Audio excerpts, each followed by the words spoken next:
नमस्कार साथियों। तो कैसे हैं आप सभी। तो आज की इस वीडियो में मैं आप लोगों के लिए क्लास 12th हिंदी का टॉप 50 मोस्ट वीवीआई ऑब्जेक्टिव लेकर आ चुका हूं, जो कि काफ़ी ज़्यादा इंपॉर्टेंट है और काफ़ी ज़्यादा बार जो है एग्जाम में पूछे जा चुके हैं, ठीक है ना। और ये 2026 के एग्जाम में पूछे जाने की भी संभावनाएं हैं। तो आप लोगों को एक भी क्वेश्चन को मिस नहीं करना है, क्योंकि सारे के सारे मोस्ट वीवीआई क्वेश्चन है, ठीक है ना। तो चलिए फिर बिना देर के वीडियो को शुरू करते हैं। तो सबसे पहला क्वेश्चन हमारे पास है कि बालकृष्ण भट्ट रचित रचना निम्न में से कौन सा है, ठीक है ना। तो आपको बताना है कि निम्न में से कौन सी रचना जो है वो बालकृष्ण भट्ट जी की है। तो अगर आपने अच्छे तरीके से पढ़ा होगा तो आपको पता होगा कि बालकृष्ण भट्ट की रचना जो है बातचीत है, जो कि पहला चैप्टर ही है, ठीक है ना। तो हमारा ऑप्शन नंबर डी करेक्ट हो जाएगा। चलिए अगले क्वेश्चन की ओर चलते हैं। अगला क्वेश्चन हमारे पास है कि सूबेदारनी किस शीर्षक कहानी की पात्रा है। जी हाँ दोस्तों, सूबेदारनी जो है किस शीर्षक कहानी की पात्रा है। तो आपको पता होगा दोस्तों कि ये जो है उसने कहा था कहानी की पात्रा है। तो हमारा ऑप्शन नंबर सी यहाँ पे करेक्ट हो जाएगा। चलिए अगले क्वेश्चन की ओर चलते हैं। अगला क्वेश्चन हमारे पास है कि उसने कहा था कहानी जो है वो किस प्रकार की कहानी है, ठीक है ना। क्या चरित्र प्रधान है, व्यंग्य प्रधान है, हास्य प्रधान है या फिर धर्म प्रधान है। तो उसने कहा था कहानी जो है वो चरित्र प्रधान कहानी है, ठीक है ना। तो हमारा ऑप्शन नंबर ए यहाँ पे करेक्ट हो जाएगा। चलिए अगले क्वेश्चन की ओर चलते हैं। अगला क्वेश्चन हमारे पास है रामधारी सिंह दिनकर की रचना निम्न में से कौन सी है, ठीक है ना। तो क्या तिरिछ है, अर्धनारीश्वर है, शिक्षा है या फिर संपूर्ण क्रांति है। तो रामधारी सिंह दिनकर की जो रचना है वो अर्धनारीश्वर है। तो हमारा ऑप्शन नंबर बी यहाँ पे करेक्ट हो जाएगा। चलिए अगले क्वेश्चन की ओर चलते हैं। अगला क्वेश्चन हमारे पास है कि रामधारी सिंह दिनकर का जन्म कहाँ हुआ था, ठीक है ना। तो आपको अगर लेखक परिचय अच्छे से पढ़े होंगे तो आपको पता होगा कि रामधारी सिंह दिनकर का जन्म जो था वो सिमरिया बेगूसराय बिहार में हुआ था, ठीक है। तो हमारा ऑप्शन नंबर डी यहाँ पे करेक्ट हो जाएगा। चलिए अगले क्वेश्चन की ओर चलते हैं। अगला क्वेश्चन हमारे पास है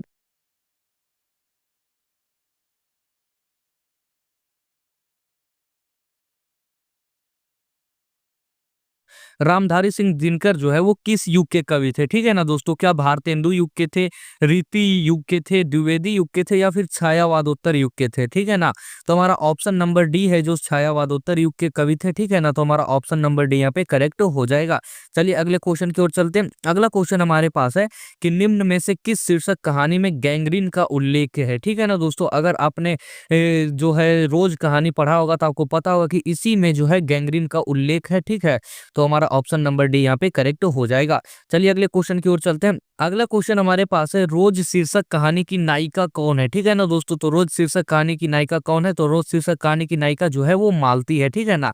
तो हमारा ऑप्शन नंबर बी यहाँ पे करेक्ट हो जाएगा।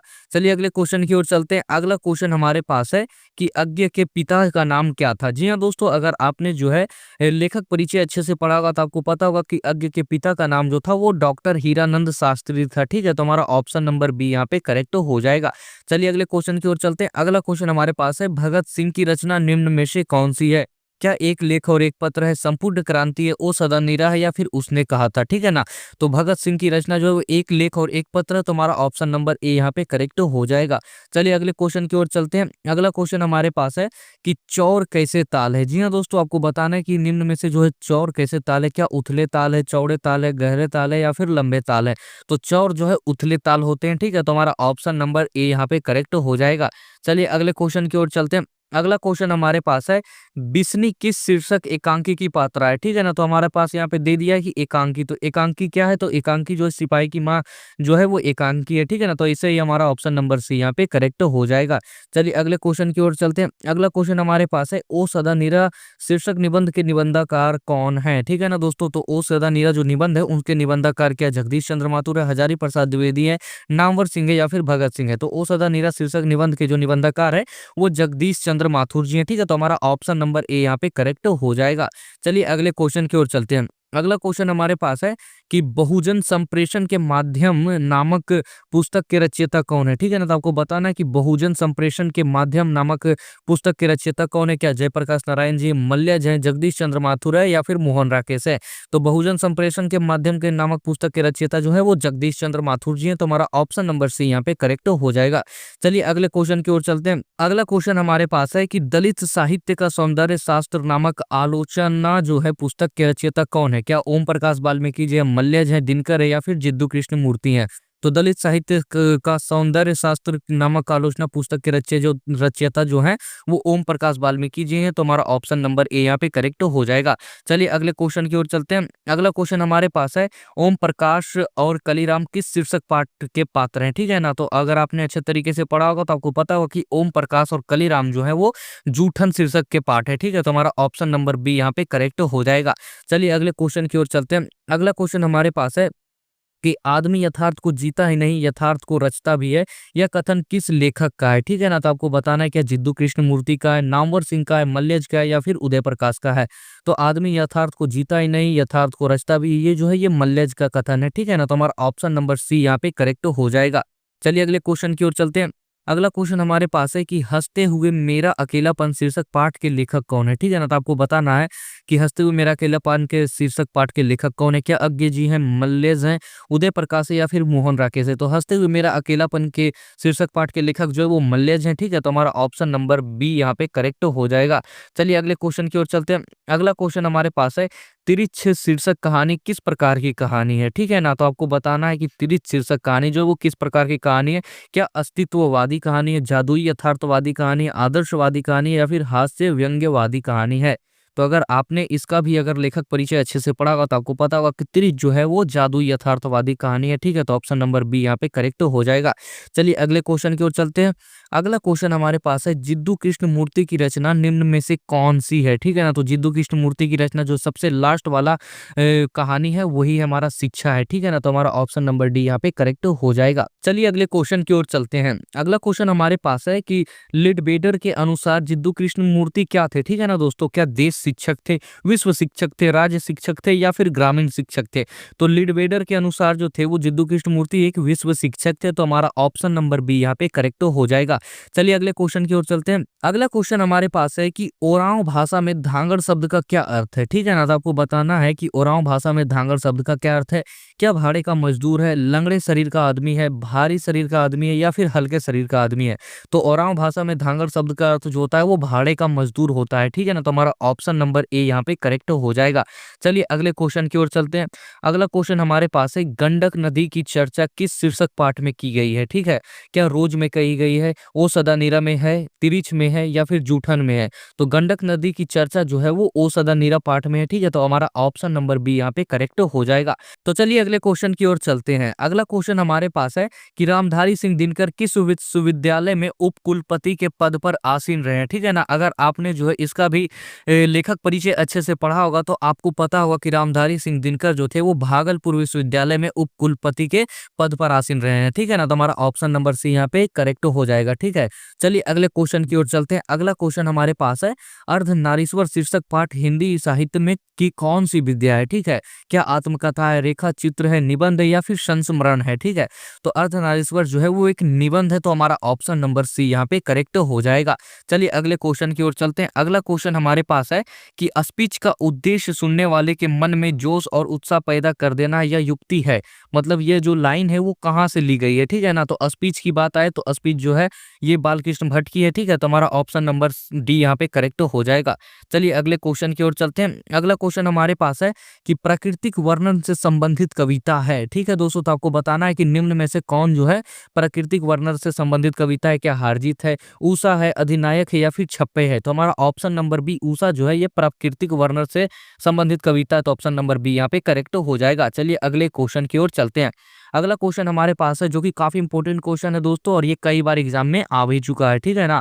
कवियों के कवि किसे कहा जाता है। तो आपको बताना है निम्न में से कवियों का कवि किसे कहा जाता है। क्या शमशेर बहादुर सिंह को कहा जाता है, पंत को कहा जाता है, निराला को कहा जाता है या फिर प्रसाद को कहा जाता है। तो कवियों का कवि जो है वो शमशेर बहादुर सिंह जी को कहा जाता है। तो हमारा ऑप्शन नंबर ए यहाँ पे करेक्ट हो जाएगा। चलिए अगले क्वेश्चन की ओर चलते हैं। अगला क्वेश्चन हमारे पास है कि मुक्ति बोध का पूरा नाम क्या है। जी हाँ दोस्तों, तो आपको बताना है कि मुक्ति बोध का पूरा नाम क्या है। क्या माधव मुक्ति बोध है, गजानन मुक्ति बोध है, गजानन माधव मुक्ति बोध है या फिर गजानन माधव है, ठीक है ना। तो अगर आपने इसे भी अच्छे से पढ़ा होगा तो आपको पता होगा कि मुक्ति बोध का पूरा नाम जो है वो गजानन माधव मुक्ति बोध है, ठीक है। तो हमारा ऑप्शन नंबर सी यहाँ पे करेक्ट हो जाएगा। चलिए अगले क्वेश्चन की ओर चलते हैं। अगला क्वेश्चन हमारे पास है कि ज्ञानेंद्र पति किस प्रशासनिक पद पर कार्यरत थे, ठीक है ना। तो आपने अगर इसका भी जो है अच्छे तरीके से लेखक परिचय पढ़ा होगा तो आपको पता होगा कि ज्ञानेंद्र पति जो है वो काराधीक्षक के पद पर थे, ठीक है ना। तो हमारा ऑप्शन नंबर बी यहाँ पे करेक्ट हो जाएगा।